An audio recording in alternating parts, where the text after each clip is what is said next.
Bueno, pues en primer lugar voy a confesarles algo que es más un propósito que no voy a poder cumplir.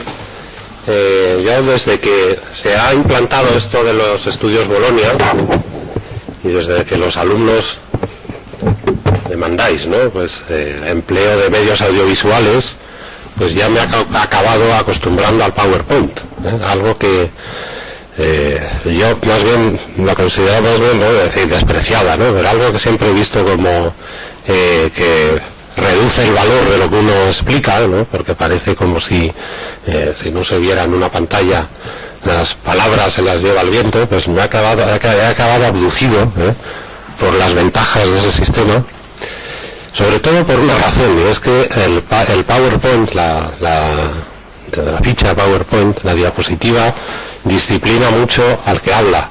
Luego tiene un inconveniente, y es que ha sido el de siempre, ¿no?, que muchas veces el alumno está más pendiente de copiar la ficha PowerPoint que de escuchar. Bueno, pero como digo, nada más me tengo que disculpar porque he traído el equivocado, ¿cómo se llama esto? El lápiz equivocado. O sea, tenía la conferencia en una serie de diapositivas, pero al salir de casa esta mañana, como vengo de un viaje un poco largo, pero la semana pasada pues he estado el jueves y el viernes nada menos que en Manila, en Filipinas, donde se aplicó la Constitución de Cádiz y donde hay pues una herencia española, pues se ve que con el jet lag he fallado y he traído uno que no es. Bueno, disculpas, no voy a poder, por tanto, valerme de las fichas PowerPoint, pero sí intentaré pues disciplinarme, ser igualmente disciplinado con los temas. Si no, pues me llamáis al orden, me llaman ustedes al orden.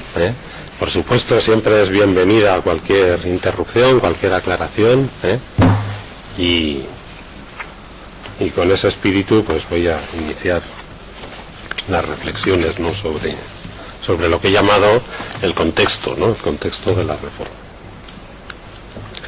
Bueno, el contexto, en primer lugar, que es un contexto teórico. Y es un contexto teórico porque aquí me parece que se ponen a prueba uno de los temas clásicos del constitucionalismo, del derecho constitucional moderno, que es el tema de la reforma. La reforma de la Constitución siempre la hemos explicado como una de las instituciones esenciales para defender la supremacía de la Constitución. Yo creo que no les descubro nada, si insisto. Por cierto, quiero hacer una pregunta. No sé, me gustaría saber si todos los que me están escuchando ahora mismo son de derecho o hay alumnos de otras, ¿no?, que no sean, bueno, por lo menos de disciplinas anexas, ¿no? Tampoco. Bueno, pues entonces, con más razón, me parece que deduzco entonces que es usted la única. No, hay más. Bueno, vale, muy bien. Pues eso es un problema muy grave, que no se oiga bien. Ahora, no sé si se puede subir el volumen, esto, porque por más que... Vale. Bueno, pues entonces digo, pues con más razón, ¿no?, recordar los conceptos esenciales de por qué ese instituto de la reforma constitucional y del poder constituyente, pues representan categorías centrales que yo creo que la reforma, lo adelanto ya, ¿no?, es un poco el hilo conductor, que yo creo que la reforma express del artículo 135 de nuestra Constitución en el verano, en el mes de agosto del año pasado, pone en entredicho. Y lo pone en entredicho, insisto, porque la reforma constitucional siempre ha sido el instituto que permite asegurar, o uno de los institutos que permite asegurar la supremacía del texto constitucional. El otro instituto que permite asegurar, o que se dirige a asegurar la supremacía del texto constitucional, es la defensa jurisdiccional de la Constitución. Es el compromiso con el tratamiento de la Constitución como una norma jurídica, ¿no?, y el encargo de que haya un juez, un tribunal encargado de asegurar ese tratamiento de la Constitución como una norma superior. a todo el resto de las leyes y por tanto como una norma a la que deben sujetarse los poderes, a la que deba sujetarse la actuación de los poderes públicos. Y esos dos institutos, ¿no? Reforma constitucional, regulación de la reforma constitucional, tratamiento de la Constitución como una norma jurídica y defensa jurisdiccional de la misma, pues son institutos que están presentes en los orígenes del constitucionalismo, que forman parte, digamos, del imaginario, ¿no? Que explica esa operación constituyente, pero que no se van a plasmar en la realidad política, ni con la misma intensidad, ¿no? Ni con la misma sincronía. Saben ustedes bien, ¿no? Los que lo sepan, pues perdón, pero recuerdo cosas básicas, pero me permito hacerlo ya que no todos son juristas, ¿no? Pues saben ustedes que mientras que en la órbita, en Estados Unidos, ¿no? Como resultado del peculiar proceso que allí llevó a la elaboración de la Constitución de 1787, ¿no? Que realizó una unión más perfecta entre las excolonias británicas, ¿no? Y produjo el documento, ¿no? Pues como resultado de esa finalidad federalizante, ¿no? Y de situar la norma sobre todo como garantía de esa federalización, ¿no? Y de que la voluntad del Congreso, ¿no? No ahogara, vamos a llamar, la autonomía de los Estados miembros, ¿no? Pues eso favoreció que desde muy pronto la Constitución pudiera ser tratada como una norma jurídica. Por lo tanto, la supremacía en los Estados Unidos funcionó efectivamente como supremacía en lo jurisdiccional, desde la famosa 1803 Marbury versus Madison, ¿no? Que es una sentencia que citamos siempre como los orígenes del control de constitucionalidad. Bueno, y a partir de ahí, esto es una manera de describir las cosas de la que nos valemos para intentar, los profesores, para intentar generar claridad, ¿no? De historias que a veces son mucho más tortuosas de lo que queremos explicarlas, porque uno pudiera pensar, pues ya está, a partir de ahí, desde 1803, la supremacía de la Constitución Federal norteamericana se jugó en las sentencias del Tribunal Supremo. Bueno, esto no es así, no es cierto. Hasta 1868, pero el Tribunal Supremo no vuelve a declarar ilegal, inconstitucional, perdón, una ley, ¿no? Cuando lo hace, pues lo hace tan mal, ¿no? Que genera, pero bueno, pone más gasolina al fuego, como dicen allí, y eso desemboca en la guerra civil, ¿no? De secesión y tal, que bueno, de la que sale pues no una nueva Constitución, la Constitución es la misma, pero una serie de enmiendas, ¿no?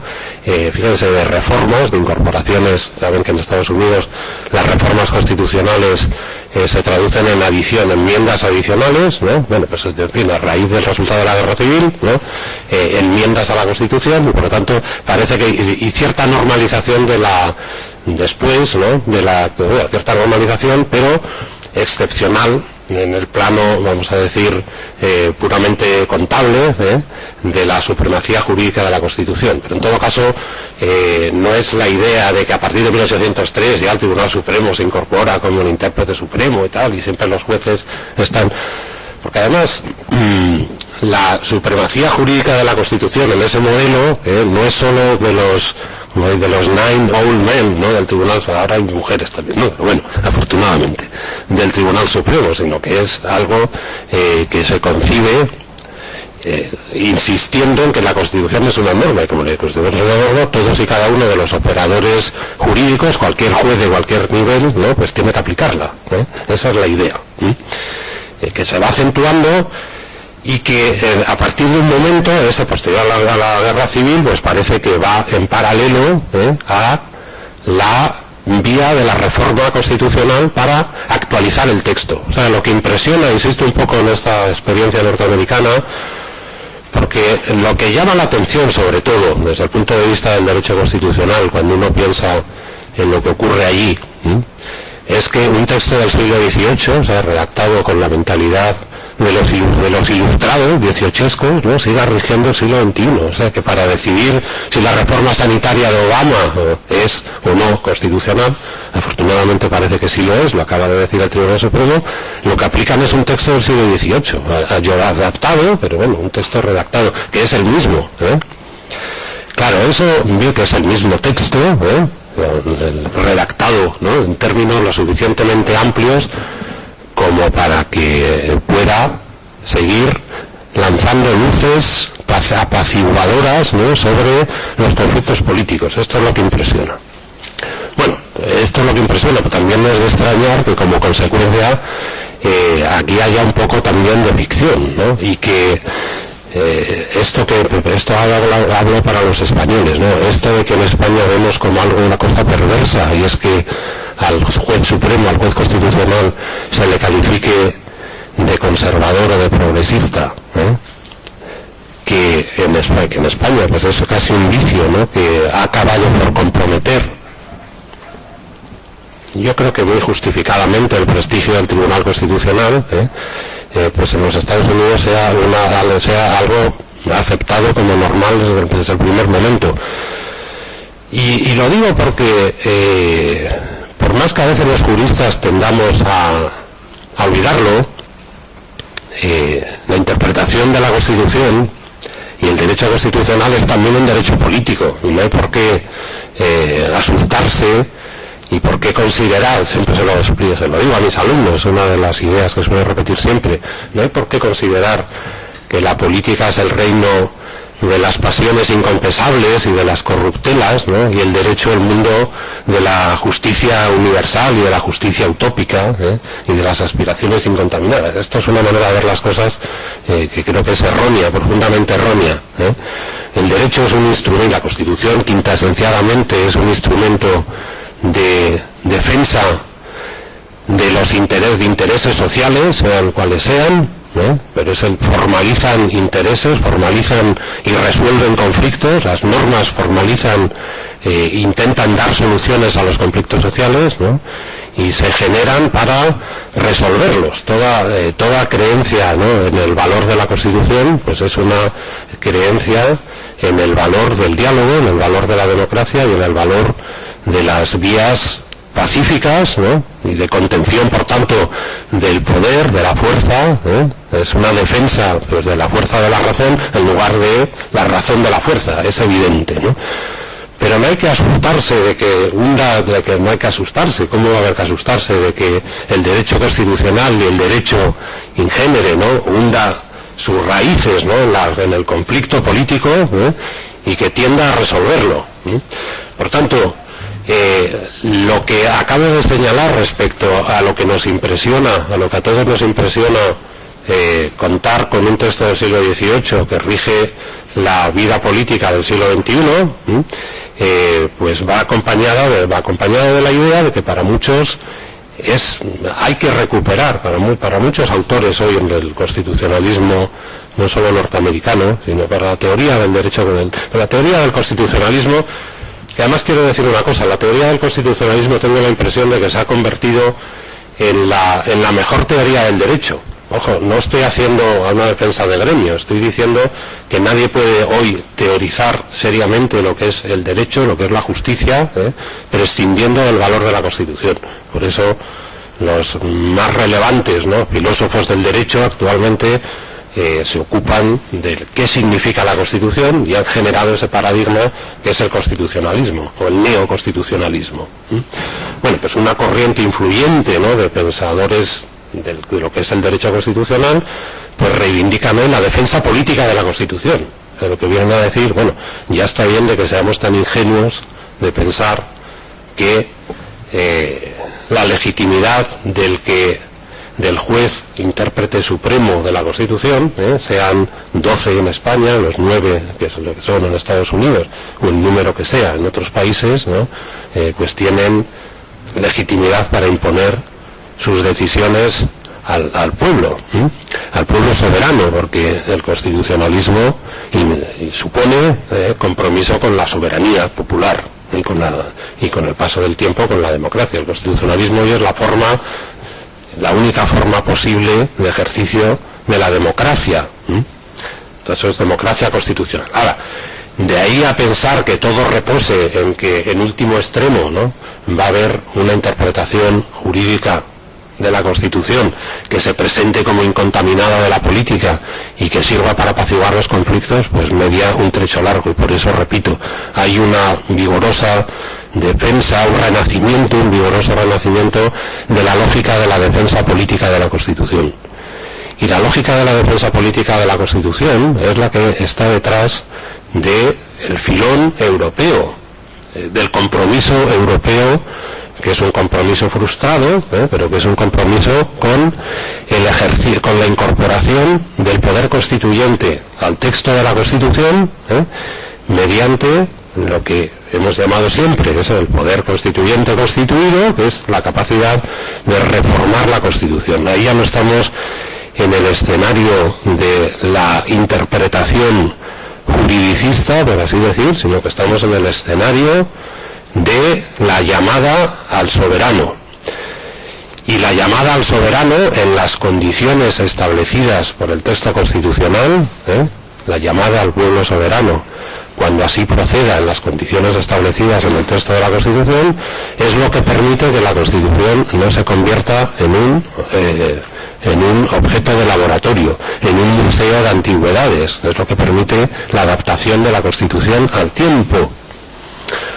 Porque yo no conozco Constitución, no conozco la enciclopedia constitucional, texto que haya nacido con vocación de provisionalidad. Las constituciones no nacen con fecha de caducidad, ninguna. Y como no nacen con fecha de caducidad, nacen para regir de una vez y por todas, once and forever, como dicen los norteamericanos, la vida política, para siempre, ingenuamente, para siempre, ¿no? Y entonces hace falta prever mecanismos de adaptación, y la reforma es el mecanismo quintesenciado de adaptación de la Constitución al cambio, de adaptación de la Constitución al cambio. Y aquí empiezan a surgir ya el universo de las grandes contradicciones, desde el primer momento. Ya surge una serie de problemas, ¿no?, que ya nos hacen, que me parece, ¿no?, que nos hacen pensar en las debilidades, ¿no?, en los déficits de los conceptos, ¿no?, los déficits lógicos de las categorías y de los conceptos. Cuando digo déficit lógico, pues hay un componente que parece que se escapa, ¿no?, de esas categorías que van un poco por detrás de la realidad, que intentan explicar la realidad, pero que al mismo tiempo, claro, no son matemática social, ¿no?, sino que también son producto de cierta ideología. Estoy pensando señaladamente en el conflicto irreductible que se produce entre poder constituyente, soberanía, formalización constitucional. Bueno, conflicto, he dicho irreductible, soy un poco exagerado, a mí me gusta ser un poco provocador, ¿no?, pero ahí hay un conflicto entre la pretensión de que el pueblo de la nada se reúne y genera una constitución, ¿no?, y luego la pretensión de sujetarse a los dictados de lo constitucional pro futuro. O sea, entre esas dos cosas hay una incompatibilidad que se salva mediante la formalización de la capacidad de reforma de la Constitución.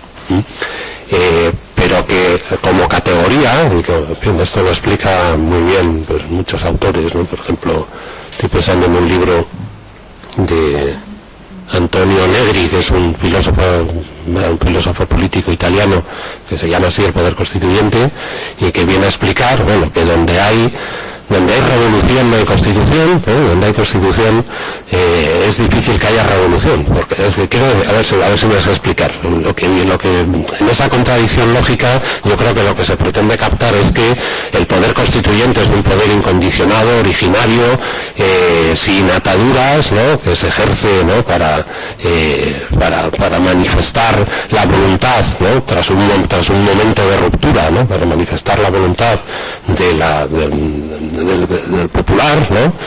Pero claro, desde el punto y hora en que eso se formaliza, la Constitución, pues parece que comienza a mostrarse como una especie de atadura o de cortapisa, de límite a la manifestación de esa voluntad. Es verdad que esa contradicción a veces pues se trata de salvar explicando, me parece que una explicación me parece muy atractiva, diciendo que en toda revolución, cuando hablo de revolución estoy hablando de teoría, no estoy pensando en un escenario concreto. Una revolución es un cambio histórico brusco que genera, a partir de un vacío que se genera, ¿no?, como consecuencia de cierta ruptura, de cierto vacío político, de cierto momento de aceleración histórica que produce una serie de acontecimientos y en los que, como consecuencia de los cuales, el pueblo quiere cerrar el pasado y conquistar el futuro, por decirlo de alguna manera. Claro, por tanto, en ese proceso revolucionario, ¿no?, de ejercicio del poder constituyente hay una parte,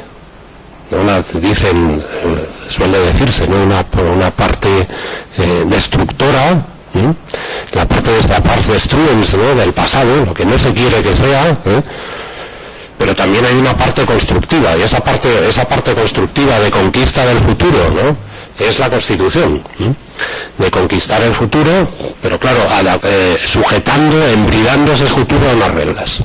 Bueno, bien sé que de esa operación de cierre de la revolución, de formalización y de esa formalización en la Constitución, de la reforma constitucional, pues hay cosas para ganar. Eso es lo que explican. Hay cosas que hay beneficios, de esa operación se obtienen algunos beneficios, pero para algunos son beneficios que no superan a los inconvenientes. O sea, y ese es un debate, ojo, que está ya, esto que estoy explicando lo sabían ya en Francia en 1791, y cuando discuten la Constitución, las dos corrientes del pensamiento revolucionario de la época, la más moderada y la más radical, lo sabían perfectamente. Toda esta contradicción la percibían, la vivían, ¿no? La vivían en directo, con angustia en muchos casos, ¿no?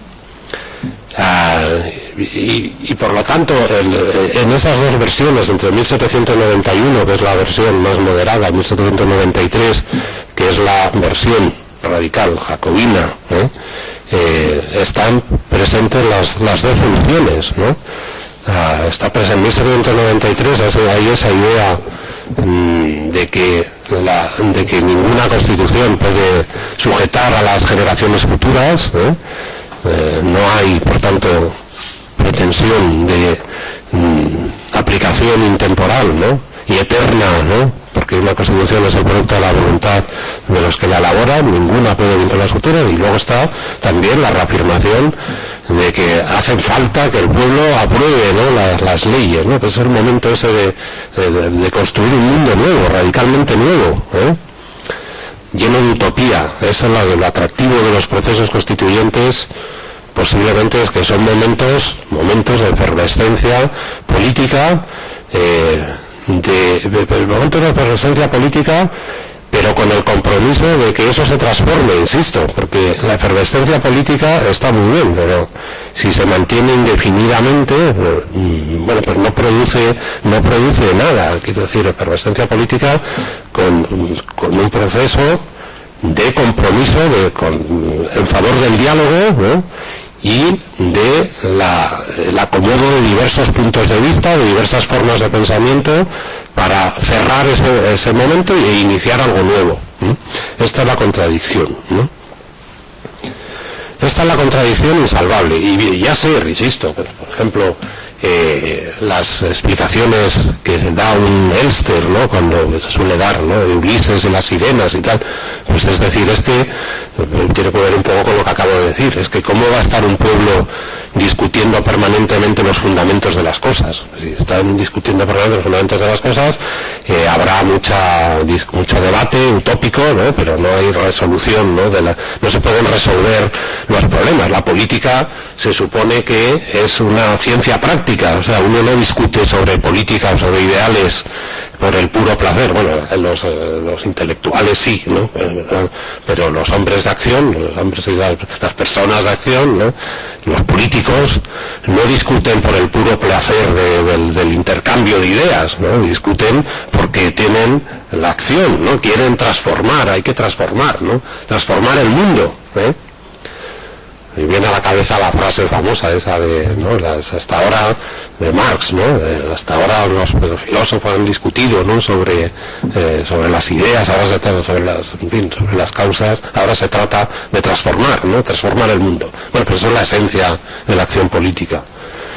Y claro, por eso se puede justificar, decir, ¿no?, es que en una constitución esa rigidez, ¿no?, y la formalización de la reforma pues significa que no hay que estar replanteándose continuamente las cosas. Lo que ha quedado resuelto, y eso permite que los políticos se puedan, en teoría, fíjense ustedes, ¿no?, eso permite que los políticos se puedan dedicar a resolver los problemas del día a día, pero precisamente porque las grandes cuestiones han quedado ya cerradas y resueltas en el texto constitucional. Por tanto, ¿cuál es el beneficio? Pues es el mito ese de Ulises y la sirena. Nos atamos al barco, ¿no?, para evitar sucumbir a las seducciones de los grandes debates, Dejémonos de los grandes debates, ¿no?, y atengámonos a cómo nos enfrentamos a los problemas del día a día. Abro ahora un paréntesis para decir, no sin cierta amargura irónica, que eso se lo han tomado tan en serio hoy, o sea, la vida política hoy se ha tomado tan en serio eso de que las grandes cuestiones ya están cerradas, ¿no?, y que lo que hay que hacer es resolver los problemas, que parece que la política no es más que una respuesta accidental, ¿no?, a las circunstancias del día a día, O sea, la política es una respuesta donde lo que prevalece, lo que prima es el flash, ¿no?, la instantánea esa de la noticia, la foto, la imagen, donde mucho me temo, que el paréntesis lo prolongo un poco, pero es que me viene a la cabeza y lo siento, lo tengo que decir, donde mucho me temo que ya no hay programas, no hay programas, no hay ideales, hay lo instantáneo, el día a día. No hay un compromiso de cumplimiento, ¿no?, porque las campañas electorales se han convertido en lo más banal, ¿no?, que uno pueda imaginar, donde prima el gesto, es el imperio de lo sociológico, el imperio del sondeo de opinión, ¿no?, pero también de lo banal, de lo fútil, por eso digo, donde parece que los grandes debates y el gran cuestionamiento, por tanto, el radicalismo de ir a la esencia de las cosas, pues ha desaparecido del paisaje político, donde todos estamos, por tanto, devorados por una especie de vorágine, ¿no?, que nos sume en la perplejidad, ¿no?, y nos sume en la desesperanza, ¿no?, por lo menos a mí particularmente, hablo con el corazón, ¿no?, nos sume en una especie de clima que no se puede, en fin, de desconfianza en todo lo que las constituciones y hasta el derecho han tenido de racionalización de unas respuestas, ¿no?, para resolver los problemas, ese componente, ¿no?, que es una manera de ver el derecho. Yo no digo que sea la única, pero esa manera de ver el derecho y de ver la Constitución, desafortunadamente no creo que hoy responda a la realidad. Bien, de manera que con esas justificaciones o con otras, ese es el sentido de la reforma. Por tanto, el sentido de la reforma, que es separar una política, digamos, unos canales, ¿no?, normales de ejercicio de la política y unos canales extraordinarios. Los canales normales para el día a día, los canales, estoy utilizando una terminología de Ackerman, ¿no?, como, en fin, no ignora, cualquiera está un poco al corriente del pensamiento constitucional contemporáneo. Los canales de la política, los tiempos de la política, para no decirlo los canales, los tiempos de la política normal son los tiempos regidos por la Constitución, vamos a llamarla así, ordinaria.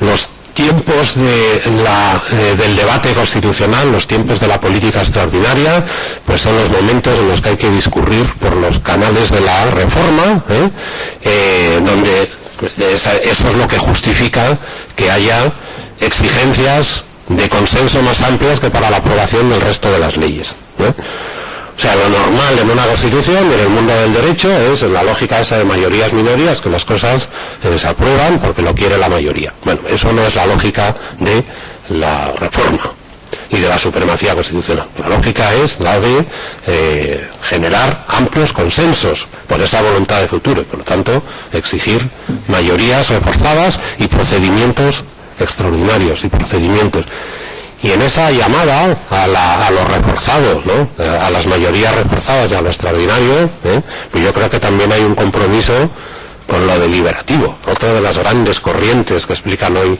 la democracia constitucional, ¿no?, un poco ingenuas y tal, pero bueno, eso de la democracia deliberativa, que uno también tiene la impresión de que ha desaparecido absolutamente, ¿no?, pero bueno, deliberar de manera extraordinaria y captando la atención del pueblo sobre la importancia de la operación, porque no se trata de una ley más, no se trata de lo normal, del tiempo de la normal adaptación del derecho al cambio, sino que se trata del extraordinario tiempo de llevar al texto de la Constitución soluciones pro futuro. Asegurando, insisto, que el espíritu fundador se mantenga vivo, ¿no?, y se reitere a lo largo del tiempo. A veces con ese compromiso se lleva tan lejos, ¿no?, que algunas constituciones tienen cláusulas de intangibilidad, ¿no? No se puede tocar ciertas cosas. Eso se llama a veces la Constitución sustancial, ¿no? Ahí ya traspasamos la barrera, digamos, de lo que está abierto a la adaptación al tiempo, porque es como una especie de quinta esencia del ejercicio soberano, ¿no?, una especie de seña de identidad que no puede afectarse, y eso está en los inicios del constitucionalismo con determinados excesos, por ejemplo, con cláusulas de irreformabilidad, pero que no afectan, digamos, a algunas esencias, sino a la generalidad del texto durante cierto tiempo. Es como una especie de llamada al reposo después de la efervescencia revolucionaria. Vamos a aquietar las cosas y vamos a esperar a que la Constitución se aplique. Por ejemplo, es el caso de Cádiz, ¿no?, de las disposiciones de Cádiz, ¿no?, de la Constitución de Cádiz, tan pertinente siempre en esta ciudad y en esta sazón, ¿no?, de los 200 años. La Constitución de Cádiz, desde esto que estoy hablando, ¿no?, resumiendo, pues es interesante, pues muy interesante por muchos motivos, ¿no? Tampoco quiero abundar, porque este curso no es sobre la Constitución de Cádiz, pero dos pinceladitas muy breves. Y yo creo que la Constitución de Cádiz, sobre todo, Cádiz es sobre todo un experimento constituyente, o sea, un debate interesantísimo, ¿no?, con cruces ideológicos y miradas del mundo, ¿no?, diversas, ¿no?, y contrapuestas, pero que en un plazo de tiempo extraordinariamente breve da lugar a una Constitución, a lo que hoy todavía podemos tomar en nuestras manos y decir, este es el texto de Cádiz, pero una Constitución que no se va a aplicar, o sea, que no va a poder tener esa vida constitucional detrás, es lo que justifica una Constitución. Por lo tanto, como no tiene vida constitucional detrás, pues, aquí tenemos un texto abierto a lo que queramos ver en él, por eso hay tanto debate sobre si Cádiz significa esto, significa lo otro, y Cádiz como mito, Cádiz como un clásico que cada uno lee como le conviene, los textos clásicos, cada lector le dicen cosas diversas a cada lector y cada lector encuentra en ellos cosas diferentes. Eso sobre todo a mi juicio, este es el estar la interpretación que doy. A veces sienta muy mal esta interpretación que doy, ya sé que hay que acompañarla con la originalidad esa de Cádiz, con su compromiso por lo universal, por la organización de territorios extensos, ¿no? Bueno, pero con todas las reservas, sobre todo para mí Cádiz es eso, el texto y el proceso que desemboca en un texto. Y en la reforma, en la regulación de la reforma, por cierto, es gracioso, es curioso, ¿no?, que es anecdótico que el título 10º de la Constitución de Cádiz se dedique a la reforma, ¿no?, igual que lo hace ¿no?, el texto de la del 78, también el título 10º, al final, pues es curioso esos excesos de Cádiz, ¿no? Cádiz es una Constitución hiperrígida, donde esa diferenciación entre el poder constituyente y el poder constituido, pues yo creo que no se tiene muy clara en el sentido de que, bueno, se tiene clara, pero se tiene tanta fe, ¿no?, en la capacidad de los representantes, ¿no?, para generar una Constitución, que primero, como cláusula de salvaguarda, de seguridad, impiden tocar cualquier aspecto de la Constitución durante los siguientes 8 años, ¿no? Y segundo, establecen unos trámites tan hiperrígidos, ¿no?, tan hiperformalizados, ¿no?, para la reforma de la Constitución, ¿no?, que más parece que es una especie de nueva llamada al ejercicio originario del poder constituyente. Bueno, como el laboratorio de pruebas de la realidad no lo tenemos, pues únicamente tenemos el texto, y de ese texto, insisto, me parece llamativa esa super hiper rigidez, y en segundo lugar me parece llamativamente evocador, ¿no?, ingenuo, pues esa idea que, en fin, que está presente también en muchas constituciones de la primera época, que es esa defensa política de la Constitución mediante la denuncia de infracciones, que es muy interesante. Bueno, y aquí sí que hay cierta práctica, sí que hubo cierta aplicación. Claro, durante los 2 primeros años, luego en el trienio, hay estudios, ¿no?, en los que uno permite imaginarse cómo podía haber funcionado esa defensa de la Constitución, ¿no? En fin, porque es una defensa política, ¿no?, de la supremacía. Bien, por eso, de supremacía política, por eso yo no estoy de acuerdo, que muchas veces leo, ¿no?, y discuto, ¿no?, que en la esencia de la operación constituyente de la primera hora implicara el tratar a la Constitución como una norma jurídica. Bueno, no creo que fuera así, porque ¿qué significa tratar a la Constitución como una norma jurídica? Significa que es como el equivalente, si no había códigos todavía, o sea, aquí, en España, ¿no?, en América, si no existía codificación, ¿cómo que la Constitución se pretendía tratarla como una norma jurídica? Era un documento político, ¿no?, sobre todo un documento político, pero del que se era consciente, de cuya importancia se era consciente, y que se pretendía defender, ¿no?, y situar por encima de todo lo demás. Pero de ahí a eso era una norma, una supremacía normativa. Bueno, eso a lo mejor en el siglo XXI, en el siglo XX, cuando después de que ya conocíamos todo lo que el devenir del constitucionalismo después de la Segunda Guerra Mundial, bien, pero qué apuro. Yo con lo que me enfado con los alumnos cuando esto ocurre, ya disculparán,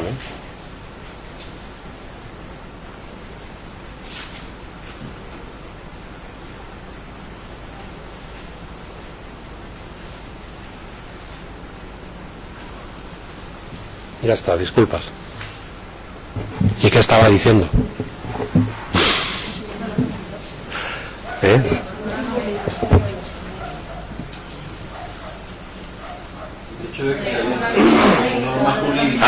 Bueno, esa es la norma jurídica. No, esto no, por eso no. Pero es norma jurídica, ¿qué significa? Norma jurídica sí, pero en fin, no está a punto de que se viera, no es un código, no es otra cosa distinta, ¿no? Bueno. Y aparte, ya cada uno ve, hablando de la reforma, ya retomo un poco el hilo. Aquí, como estamos de diversos sitios, cada uno ve la reforma según cuál haya sido la práctica de reforma del texto constitucional. En la historia constitucional española nada, una aspiración. La reforma ha sido un oscuro objeto del deseo, desde Cádiz hasta la actualidad. O sea, ¿qué tiene de extraño que estemos, ahora un acelerón, ¿no?, en el discurso? ¿Qué tiene de extraño que miremos a la reforma del año 2011 como la confirmación de que todas esas categorías son categorías desmentidas por la realidad, ¿no? Y que uno tiene que tomar, pues, con gran usalis, ¿no?, como suele decirse, ¿no? En fin, viendo, esto responde a la realidad, ¿no? ¿Qué tiene de raro una tradición como la nuestra, donde jamás se nos había adaptar las constituciones? En España nunca se ha usado el instrumento de la reforma como vía de la conquista de la supremacía, ni como norma jurídica, ni como documento político, ni como nada. Nunca ha sido. La historia constitucional española es un erial. Y las disposiciones sobre la reforma de la Constitución son letra muerta. el cambio político no se produjo en España usando las vías del diálogo extraordinario y de las llamadas ocasionales al poder constituyente constituido. Se produjo por la vía de la ruptura.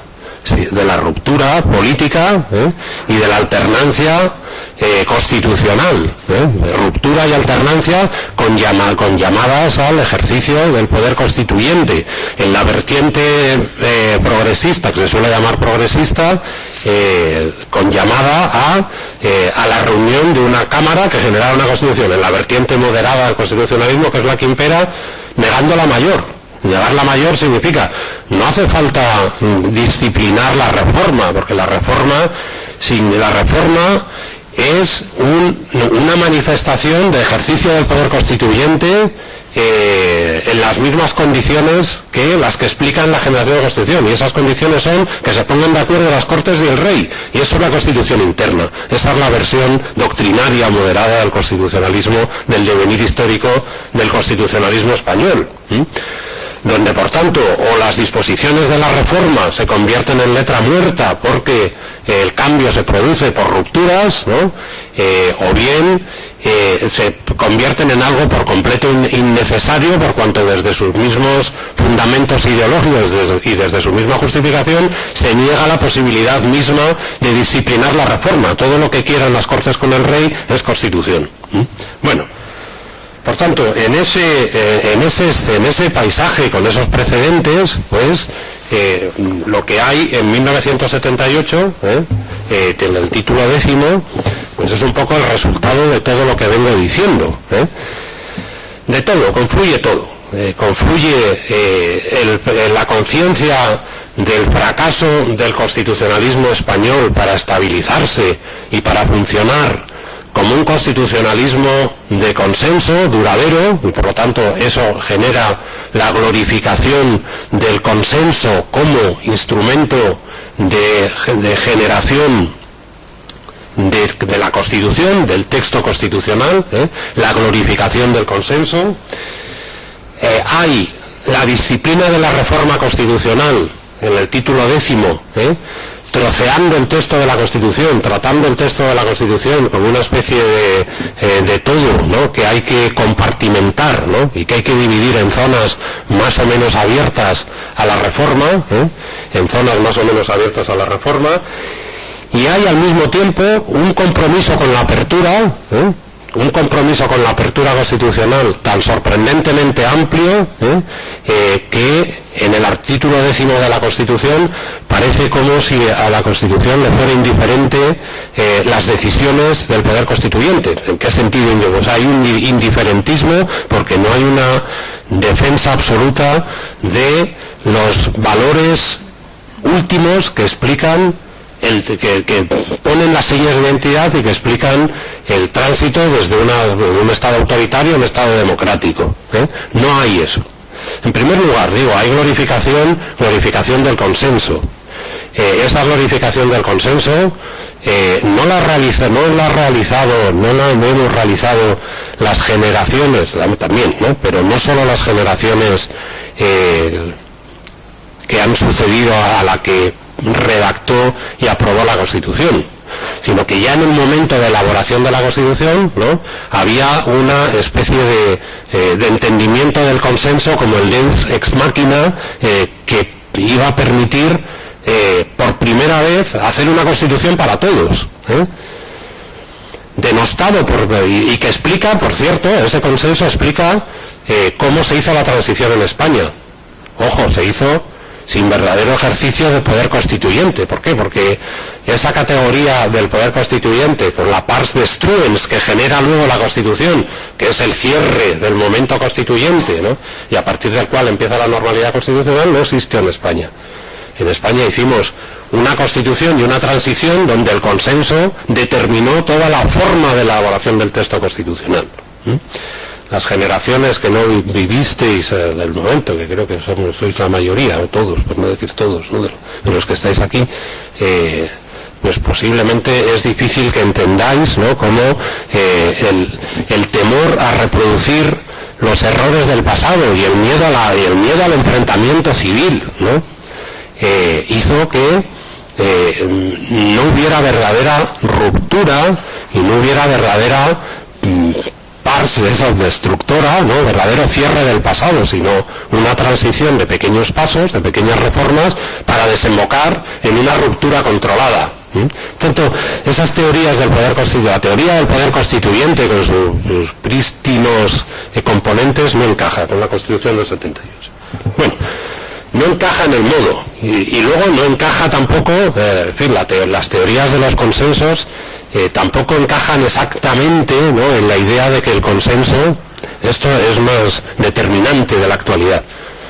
La teoría de que el consenso es un debate entre ideas, ¿no?, contrapuestas, del que se genera un acuerdo, ¿no?, en el que, por así decir, el acuerdo es superior, no sé cómo decirlo, pero bueno, gráficamente a las partes, o sea, el resultado supera, digamos, las visiones parciales, porque mediante el compromiso con ese proceso deliberativo cada cual ha dejado, ¿no?, ha entregado lo mejor de sí mismo, ¿no?, ha dado lo mejor de sí mismo para llegar a un acuerdo que satisfaga a todos, pues no sé si exactamente se ajusta a lo que tenemos en la Constitución.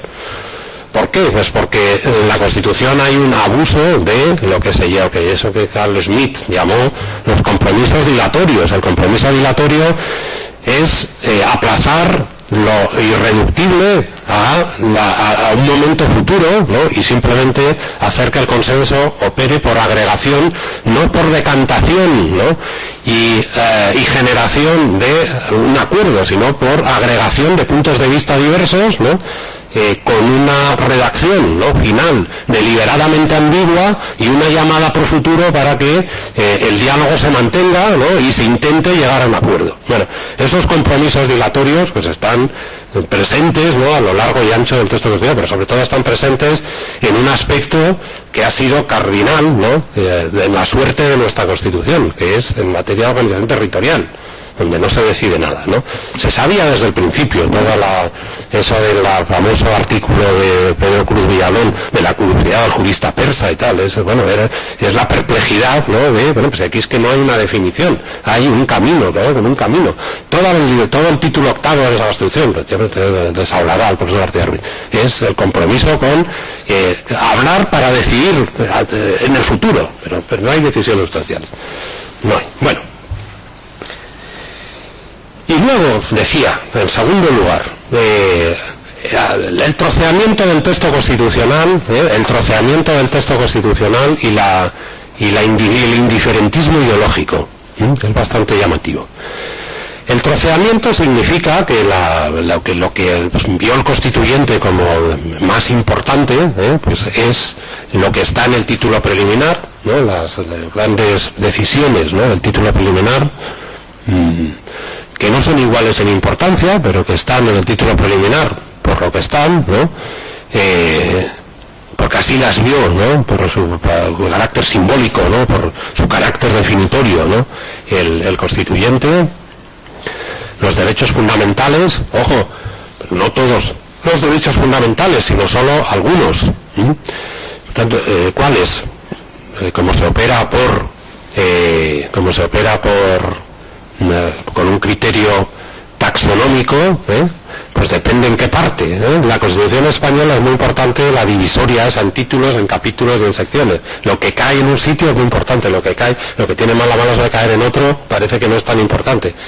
Y a veces ese criterio, que bueno, está bien, pero eso está bien desde el punto de vista cartesiano, pero a veces destruye, digamos, las conexiones que hay entre unos temas y otros, que hay entre unos temas y otros. Por ejemplo, en teoría el título octavo es fácilmente reformable, el Senado es fácilmente reformable porque no cae en esas zonas de la Constitución hiperdefendidas, ¿no? Pero claro, eso es solo en teoría. Por ejemplo, eso de que la Constitución salva solo algunos derechos fundamentales, ¿no?, pues significa también, desde el punto de vista de la teoría del derecho, que la Constitución toma en serio, ciertamente es así, ¿no?, toma en serio más unos derechos en detrimento de otros. Pero claro, eso desafía, en la actual coyuntura, sobre todo, desafía la idea de que hay algunos pobres, entre comillas, derechos sociales, hablará el profesor Ruiz Rico, ¿no? Que para unos son los pobres derechos sociales, son los derechos de los pobres, ¿no? Bueno, pues esos derechos sociales, ¿no? Parece que la Constitución ha abandonado absolutamente a su suerte. Ahí está en el capítulo 3, que ni siquiera los llama así, los llama principios rectores. Pero ojo, habiendo rescatado de esa categoría tradicional algunas cosas, por ejemplo, el derecho a la educación, afortunadamente, que sí está, lo cual destruye un poco esto de derechos fundamentales, derechos sociales. Bueno, ¿qué son hoy derechos sociales? ¿Cuáles son los derechos importantes, no? ¿Qué es más importante? Tener garantizada ¿qué es más importante? ¿Tener garantizada la asistencia sanitaria, el derecho a la salud, el derecho a la vivienda, o tener garantizado el derecho de petición? Yo creo que no hay duda, ¿no? Nadie creo que, mire, yo a mí que me abandone, a mí que me atienda en el hospital y que viva debajo de un puente, pero que tenga garantizado el derecho de petición. Bueno, es una broma, ¿no? No, es más importante lo otro, claro, Aunque me pueden decir, es que el derecho de petición es lo que me garantiza que voy a poder exigir que no me va a abandonar el poder a mi suerte, ¿no? Que voy a tener asistencia, no me voy a un puente. Bueno, ya sé que hay una relación, pero bueno, lo dejo ahí. Bueno, ya, y luego el título preliminar y luego la corona, el título segundo, que sí está hiperprotegido. Bueno, lo miran un poco con escepticismo, pero eso tiene que ver con la peculiar forma en la que hicimos la transición y con la constitución sustancial. La corona era el engarce entre el pasado y el futuro, entre el pasado que había que cerrar y el futuro que había que conquistar. Y la corona era el órgano garante de que esa operación de tránsito discurriera por cauces pacíficos, sin nuevos enfrentamientos, sin resucitar los fantasmas del guerra civilismo que lastran nuestra historia. Hiperformalización que, bueno, no quiero aburrir, sobre todo como no todos son aquí juristas, por fortuna, pues no quiero aburrir, pero bueno, que se traducen en dos cosas. En la parte hiperdefendida, por así decir, es necesario el referéndum. Es necesario el referéndum y es necesario, esto me parece importante, tiene que haber una intervención directa del poder constituyente constituido, el pueblo tiene que aprobar la reforma. Insisto, en el título preliminar, en los derechos fundamentales de la sección primera del capítulo segundo, y en la corona, y en el título segundo de la corona. Uno, hay referéndum, y segundo, muy importante, hay una visión de la reforma que implica que se pronuncien sobre la misma al menos 2 legislaturas. O sea, la idea, que creo que está muy interesante, está en la Constitución, es que por lo menos durante un espacio de varios años, ¿no? El espacio de el tiempo que media de 2 legislaturas, pero insisto, de varios años, se discuta sobre la razón de ser de la reforma, que no pase desapercibida, que la reforma no pase desapercibida. Inmediatamente añado, no fue el caso de la reforma del año 2011 ni la del año 92, que son las únicas 2 reformas que ha habido en España donde se han planificado para que pasen desapercibidas. O sea, la planificación de la reforma ha sido en el mes de agosto, qué casualidad, donde entramos todos en una especie de narcotización, de idiotización colectiva, uno solo piensa en...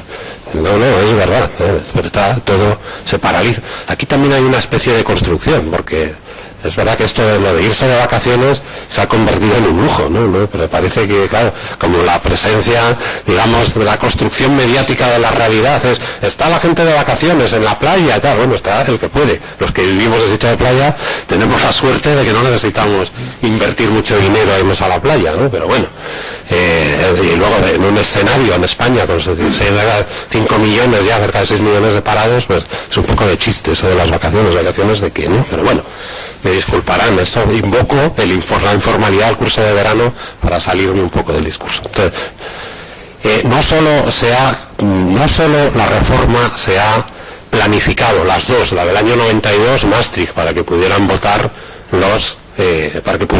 ser elegidos los ciudadanos de la Unión Europea, no solo votar, sino también ser elegidos, en el artículo 13, y la del año 2011, para satisfacer el acoso, ¿no?, de los mercados, ¿no?, y tomar las decisiones, ¿no?, a las que espero referirme enseguida, ¿no?, pues se planificaron, uno, para que pasaran desapercibidas, y segundo, y más importante, esto que acabo de decir, de que se pronuncien 2 legislaturas y tal, ¿no?, sobre la reforma, que es verdad que la Constitución reserva solo para algunas partes de la Constitución, viene desmentido en la única experiencia, pues fueron reformas express y hiper rápidas. Nunca nada se hizo tan rápido como para el artículo 13 y el 135, pero además aquí quiero añadir algo.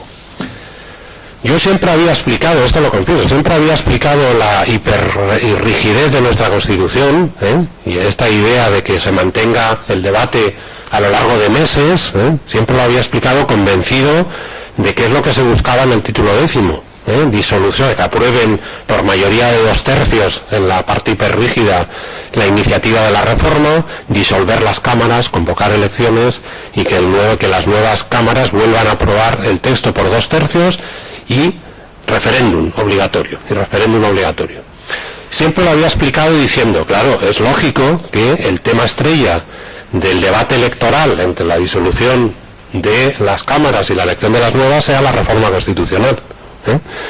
Siempre lo había explicado así. Pues no, estaba equivocado, porque maquiavélicamente la iniciativa para la reforma constitucional que puso en pie el primer gobierno de Rodríguez Zapatero en el año 2004, donde por fin parecía que las viejas aspiraciones para reformar la Constitución del 78 se iban a materializar, en algo, se iban a convertir en algo real, pues se planificó de tal manera que lo que se buscaba es comprometerse con la reforma, encargar un informe al Consejo de Estado, ¿no?, por lo que el tiempo que lleva, ¿no?, se proclamar la necesidad de la reforma, encargar un informe, pero después, y así se dijo, tener la lista para el final de la legislatura, o sea, para 4 años después, en teoría, de tal manera que no hubiera nada extraordinario en disolver las Cortes, ¿no?, sino que el curso normal de las cosas llevara a que luego las siguientes tuvieran que pronunciarse sobre la reforma.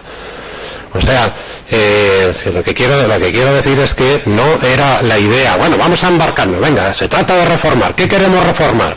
Venga, ¿cuál es el menú de la reforma? Pues el menú de la reforma es el Senado, que no sirve como Cámara de Representación Territorial. El menú de la reforma es que se aparezcan en la Constitución las 17 comunidades autónomas, porque como no se sabe en la Constitución cuáles son, pues es curioso, ¿no?, que no estén nombradas. Nombrar la Unión Europea, pues también, qué cosa que es más lógico que el que lea la Constitución sepa que España pertenece a la Unión Europea. Eliminar la discriminación del varón sobre la mujer en la sucesión a la corona, pues también, muy bien, muy plausible, ¿no? Hay una incompatibilidad del principio de igualdad y la preferencia del varón sobre la mujer. Ese era el menú, Pero ese menú de la reforma no va a llevarnos hasta el punto de decir, bueno, vamos a discutir ahora sobre esto como el punto más importante de la agenda política, y vamos a llevarlo adelante disolviendo y convocando. Claro, esto es pedir algo muy ingenuo, es como pedir al gobierno recién elegido, ¿no?, que renuncie a llevar a cabo su programa, si es que hay programa, pero bueno, que comprometa, digamos, todo su futuro político al éxito de la reforma constitucional. No es lo que está en consonancia con los tiempos, por lo tanto se programó para que hubiera con el final tal. ¿Qué es lo que ocurrió? Curiosamente, lo que ocurrió es que con la remisión al informe del Consejo de Estado y la desaparición de la reforma de la agenda política del día a día, el ciudadano se olvidó de la reforma constitucional. No se retomó, porque había siempre aspectos más importantes en la agenda política que la reforma de la Constitución. Tanto la eternamente aplazada reforma de la Constitución de 1978, que hace que cada vez sea más difícil explicar la Constitución, no ya la reforma, explicar la Constitución. Es muy difícil explicar la Constitución a las generaciones actuales. Esto lo padecemos, es moneda corriente, lo hablo con muchos colegas. Profesores de sociedad, estamos insatisfechos con una Constitución que cada vez refleja menos la realidad, o sea, cada vez es más intrascendente, más no sé cómo decirlo, ¿no? Más desconectada, o sea, es que no me sale la palabra, que no tiene importancia, porque ni refleja la realidad ni da soluciones a los problemas que nos comprometen, ¿no? Que nos asuntan. Una cosa y la otra. Y por lo tanto, ese debate, ¿no?, sobre la reforma constitucional acabó en el libraco del Consejo de Estado, ¿no?, las 600 páginas, ¿no?, del informe sobre la reforma, que es un documento de referencia en materia de reforma electoral, en materia, una vez más, ¿no?, hasta el hastío, ¿no?, de qué hacer con el Senado, qué hacer con el Senado para convertirlo en Cámara de Representación Territorial, pero que sigue dejando los problemas los mismos, que no satisface en absoluto a nadie, porque los problemas son otros. Los problemas en 2012 de la vida constitucional son recuperar el reflejo de la realidad y la Constitución como un proyecto ilusionante de futuro. Todo el movimiento indignados. ¿Quién puede comparecer? Yo no me comprometo, desde luego, a comparecer ante una asamblea del 15M, ¿no?, con la Constitución en la mano y decir, no, es que en la Constitución ingenuamente están soluciones a lo que ustedes piden. No me comprometo a hacerlo porque me tirarían huevos a la cara, ¿no?, o cosas peores, ¿no?, porque es que además no estoy convencido de que sea así. O sea, los problemas van por otros derroteros. Los problemas de la reforma en España son problemas que afectan a las bases de la representación, que afectan desde el principio a el reparto territorial del poder, a clarificar el reparto de competencias entre el Estado y las comunidades autónomas. No quiero anticipar nada que se ha hablado en otra sesión, pero nos embarcamos en un alocado proceso de reformas estatutarias sin antes haber emprendido la reforma de la Constitución. Fue un profundo error accidental, un profundo error que hoy pagamos. Igual que fue un profundo error, y conecto, lo digo de inmediato, yo creo que la Unión Europea, lo digo, porque si no lo digo se me va a olvidar, la Unión Europea se equivocó profundamente embarcándose en un alocado proceso de apertura y de incorporación de nuevos Estados miembros y por lo tanto de reforma y de replanteamiento de todos los tratados originarios, ¿no?, sin haber cerrado antes bien, sin haber formalizado, ¿no?, y haber tranquilizado, ¿no?, las reformas necesarias para que funcionara bien y como un modelo atractivo lo que ya había. O sea, el tránsito desde la Europa 15 a Europa 29 pues se hizo de una manera accidental, sin el suficiente reposo. Ya sé que había que dar esperanzas a los países, ¿no?, que habían transitado desde sistemas autoritarios, ¿no?, a sistemas democráticos y que eran acreedores también al recibimiento europeo, a que Europa les recibiera igual que nos recibió a los españoles, a los griegos y a los portugueses cuando accedimos a la democracia en los años 70 del pasado siglo.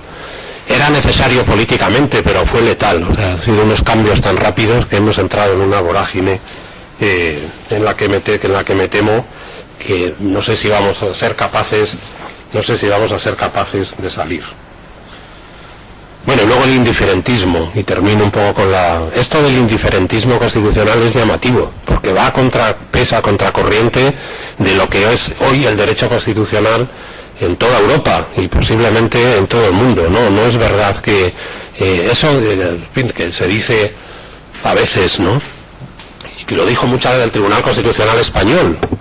Sobre todas las ideas son respetables siempre y cuando se atengan a los procedimientos de reforma establecidos en la Constitución. Mentira, no todas las ideas son respetables, pero ¿cómo van a ser respetables? Ciertas ideas no son respetables porque son incompatibles, rigurosamente incompatibles con el sistema de valores que alumbra la Constitución. no es respetable la xenofobia, no es respetable el racismo, no es respetable el machismo. Iba a decir, no es respetable el feminismo, entiéndanme. A ver, entiéndanme lo que quiero decir. Cuidado, porque iba a llevar el discurso demasiado. Quiero decir, no es respetable si se trata de transformar en un programa que elimine, por ejemplo, al varón de la representación política. Del tipo, pues vamos a crear, ¿no?, un proyecto feminista que para tomarse la revancha justificadamente, por la preterición histórica, pues deje durante 50 añitos al varón sin representación. Es respetable. Desde el punto de vista constitucional, no. No, es que no es respetable, es decir, puede, como idea, está bien, ¿no?, pero no es igualmente respetable porque vulnera directamente el principio de igualdad, igual que no es respetable el criterio opuesto, ¿no?, el machismo como proyecto o el residual, ¿no? Bueno, es lógico, ¿no? Ni la xenofobia, ni la homofobia, ¿no?, ni la negación de experiencias del pasado, ¿no?, que produjeron humillación y exterminio, ¿sí? Y en España la negación y el no respeto, ¿no?, de las víctimas del terrorismo que hemos padecido desde antes de la transición y hasta hace bien poco, y que en parte seguimos padeciendo, cuyas secuelas seguimos padeciendo. No todo es respetable, no puede reformarse la Constitución para incluir cualquier cosa. Bueno, pues tal, como va contracorriente, pues no sirve el que Tribunal Constitucional, esto da para otro tema, ¿no?, de abrir una puerta que no quiero abrir, ha tenido que hacer encaje de bolillos, ¿no?, para habérselas con el problema de la lucha contra el terrorismo, de la lucha ideológica contra el terrorismo y la proyección, en lo que tiene de proyección sobre el derecho a la asociación política y los principios de respeto a la democracia por parte de los partidos que están en el artículo 6. Bueno, voy terminando y abro debate. Yo creo que la Constitución española está en estado catatónico, o sea, corre un grave riesgo de caer en la irrelevancia. Un texto irrelevante, sumido en una gravísima crisis que amenaza con transformar, que es un reflejo más, no es que la crisis de la Constitución sea la causa, pero sí que refleja o está en el contexto de cierta crisis institucional, ¿no?, que afecta a las bases de la representación política, que afecta a las bases, no quiero ser derrotista, pero tengo la conciencia y así lo pongo, que afecta a las bases de la representación política, que necesita regenerarse, que afecta a ciertas instituciones, ¿no?, que necesitan de un proceso de regeneración, ¿no?, y de esfuerzo de explicativo, ¿no?, de esfuerzo de transparencia, ¿no?, que haga real la democracia. No estoy pensando solo en el Consejo General del Poder Judicial, por supuesto, que es uno de los primeros candidatos a regenerarse seriamente, ¿no?, en sus prácticas y en su modo de actuar. Estoy pensando en lo que tiene la regeneración democrática de exigencia de transparencia y de rendición de cuentas, donde lo que está en la Constitución se ha convertido, insisto, en un texto que no sirve para el siglo XXI, que no responde a las aspiraciones democráticas del siglo XXI, de las generaciones jóvenes y de las generaciones de los que creemos en que la democracia es un proyecto que permite, un proyecto en continua transformación, ¿no?, que da las bases para la crítica y para la reforma de lo existente, O sea, la democracia es un sistema de gobierno que permite autorregenerarse, y donde si se esgrimen, ¿no?, dogmas, ¿no?, y sobre todo donde si la Constitución comienza a aparecer, el texto comienza a aparecer como una rémora para la transformación y para la profundización, pues mal para el texto. Por eso digo que en estado catatónico. Casa del Rey, todos los pasos que estamos viendo en los últimos meses que se dan urgentemente, ¿no?, porque responden a unas demandas que son cada vez más acuciantes, ¿no?, y que hacen ver que la gente no tolera ya más, ¿no?, ciertas cosas, ¿no?, pues son indicios, ¿no?, de esa crisis constitucional y de esa crisis institucional que corre el riesgo de convertirse en fin, de agravarse, ¿no?, y de provocar no una reforma, sino una ruptura, Y ese es el contexto de la reforma de 2011. No es otro el contexto de la reforma de 2011. Algunos quisieron ver en esa reforma de 2011 algo positivo, y lo siguen defendiendo como algo positivo, que es que se ha roto el tabú de que la reforma constitucional es necesaria pero imposible en España.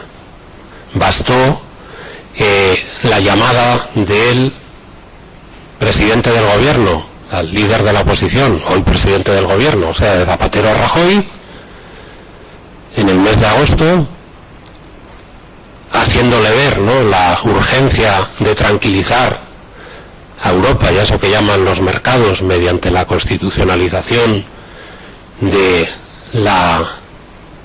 equilibrio presupuestario, ¿no?, de la prohibición de emisión de deuda pública más allá de unos niveles, ¿no?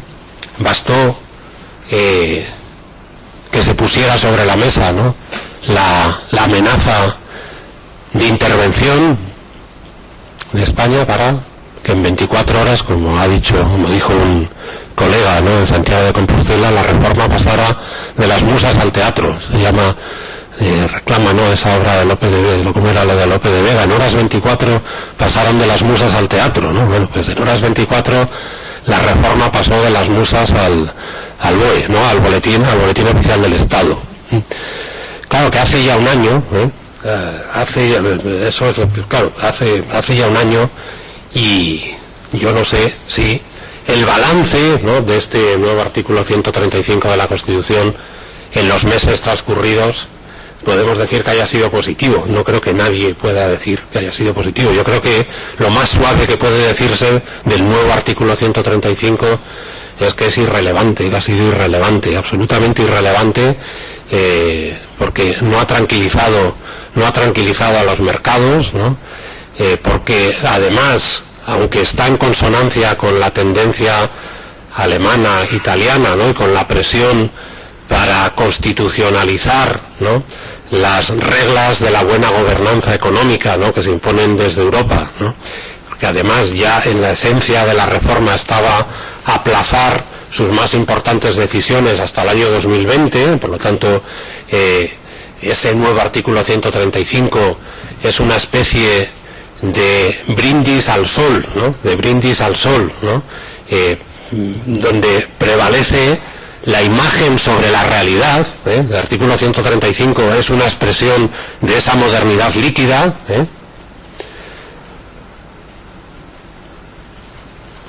pero que no ha tenido, me parece, es decir, ha sido manifiestamente intrascendente, ha carecido absolutamente de virtualidad, ¿no?, para tener algún influjo en el devenir de los acontecimientos del último año. Absolutamente intrascendente. Una reforma, además, como ha sido calificada también, profundamente antipática, en el sentido de que es una reforma en la que se establece como la prioridad absoluta, ¿no?, del pago de la deuda, la prioridad absoluta del pago de la deuda sobre cualesquiera otros gastos, ¿no?,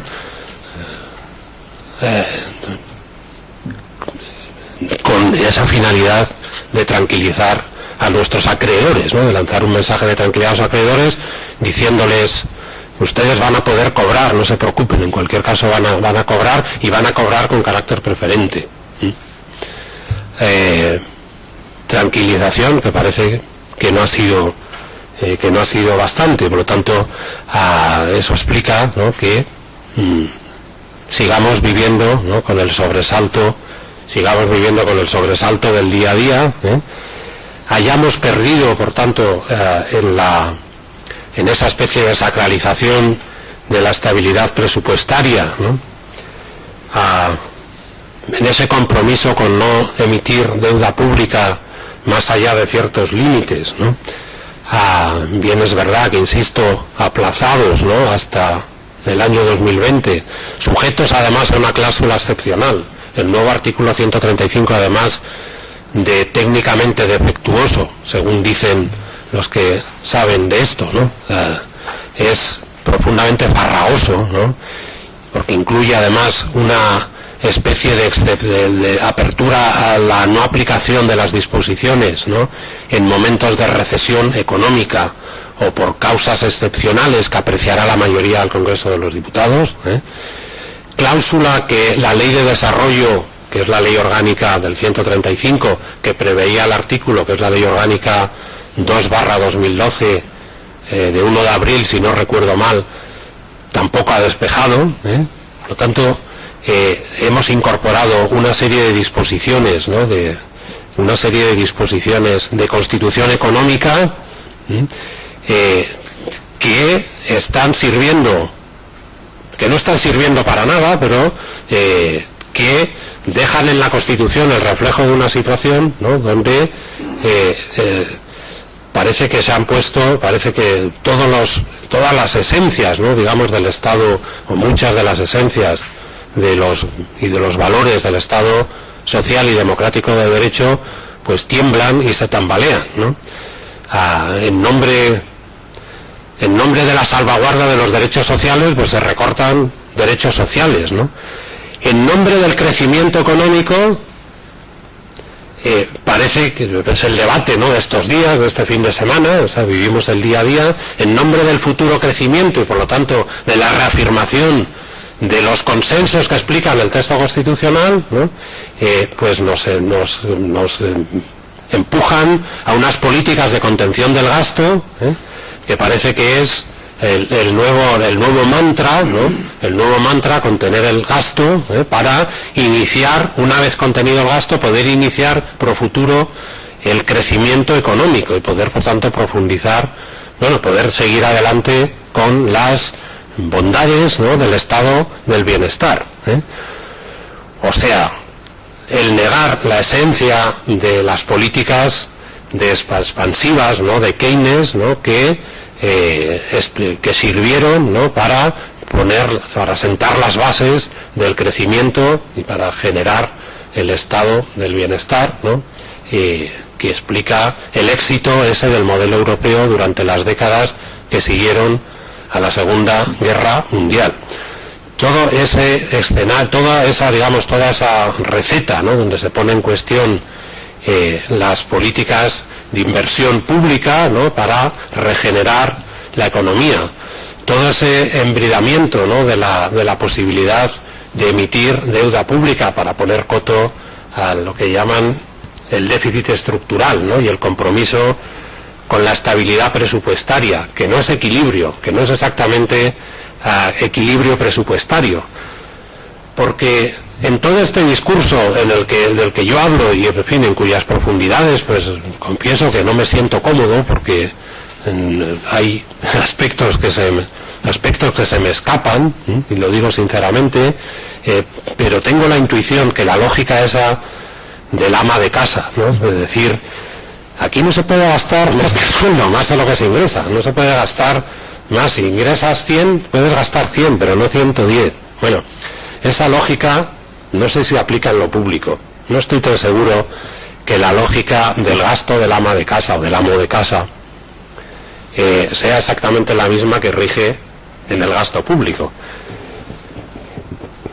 Igual que estoy seguro o tengo la convicción de que tenemos un sistema en España donde no es lógico ni razonable que unos se encarguen de recaudar dinero y otras, o sea, las comunidades autónomas, se encarguen de gastar sin coto.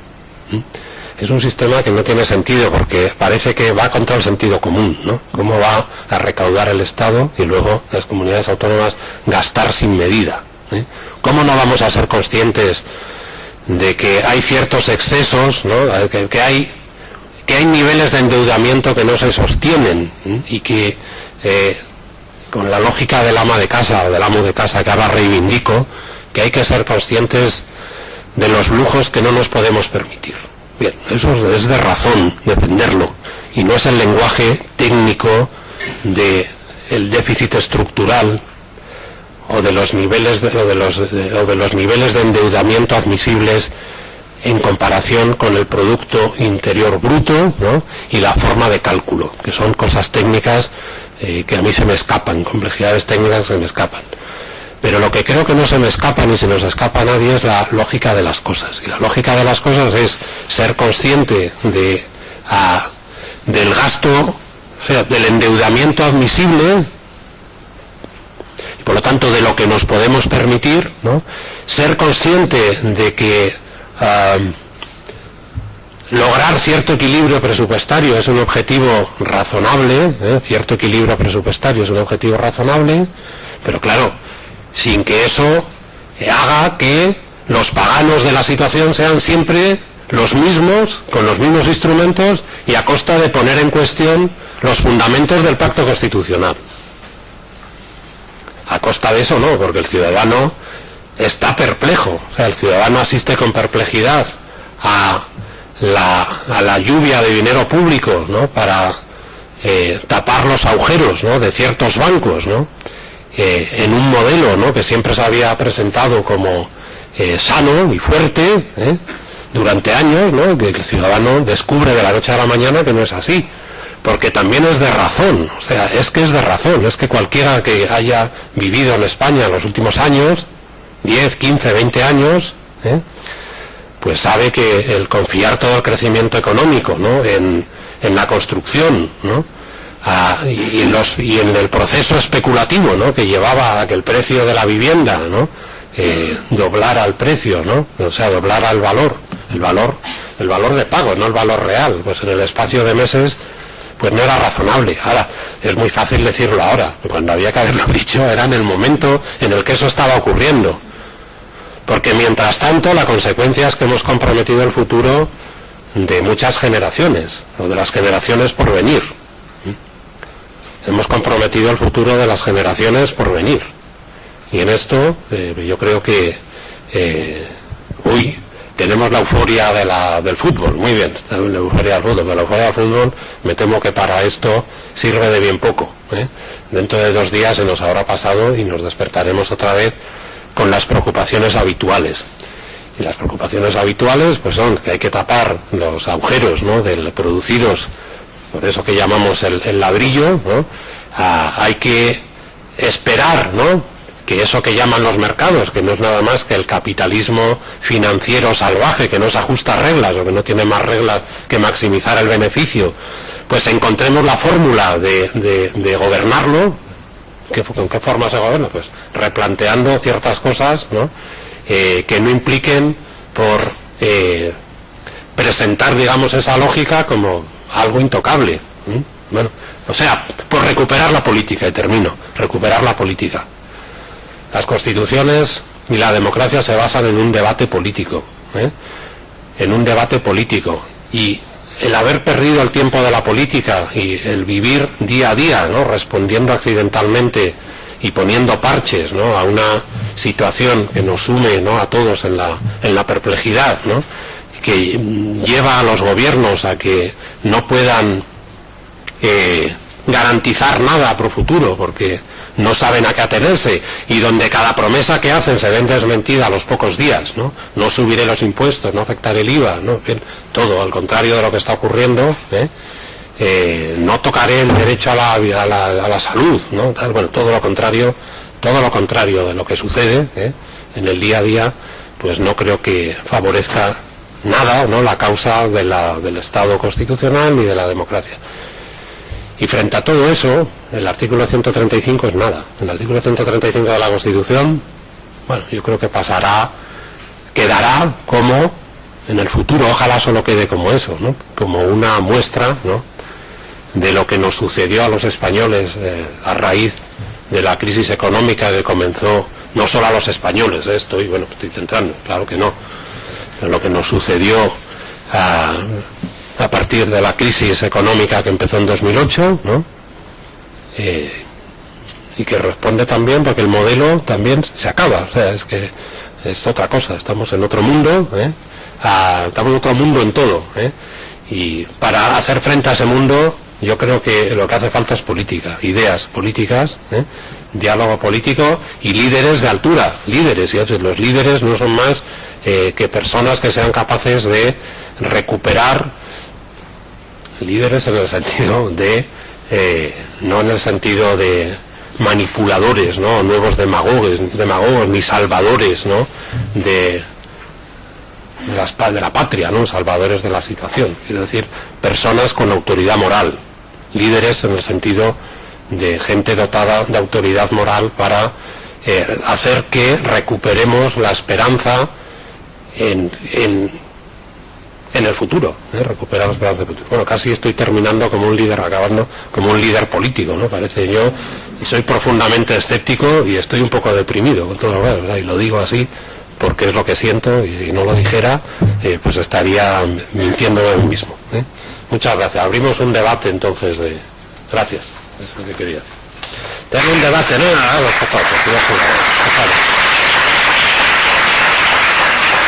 Bueno, vamos a hacer un tiempo de debate y vamos a tomar un café antes de las preguntas, o en fin, como queráis, si queréis, si no, esto es el comienzo nada más del curso, ¿no? Que ¿hay alguna observación o queréis decir algo? Yo tengo aquí en el listado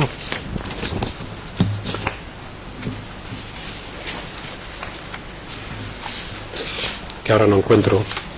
No sé si figura la procedencia, pero en todo caso me gustaría oíros a los que, sobre todo, bueno, a todos, ¿no? Pero a los que venís de fuera, ¿cómo lo veis esto, no? ¿Cómo veis esta?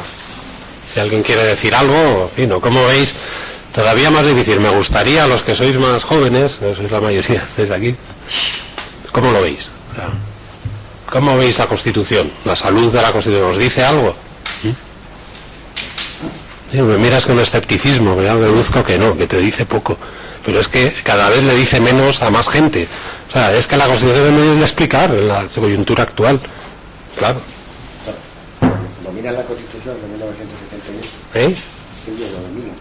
Que sí, hombre, yo que la domina, yo tengo que garantizar que algo han leído, si no, no les apruebo. Como soy profesor de Derecho Constitucional, ya sé si dominar. Ah, no, eso digo, los que venís de fuera, en fin, de otros países, pues ¿cómo veis?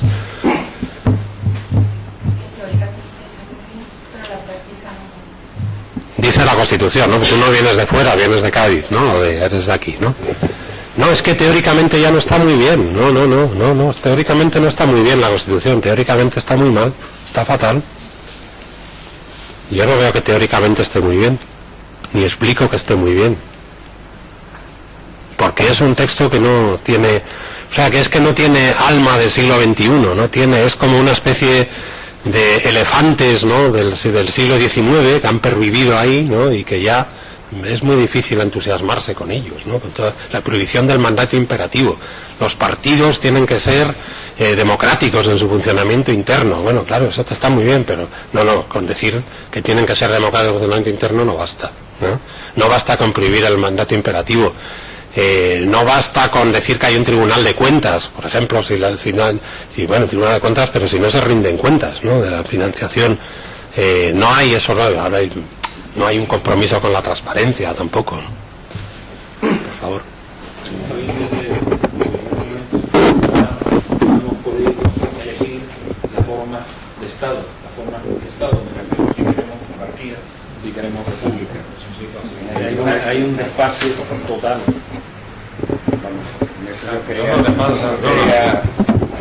Al hilo de lo que dice este señor, en lo que usted ha llamado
de que critican la forma de Estado como monarquía como una cosa adecuada, medieval, el concierto económico vasco también lo es.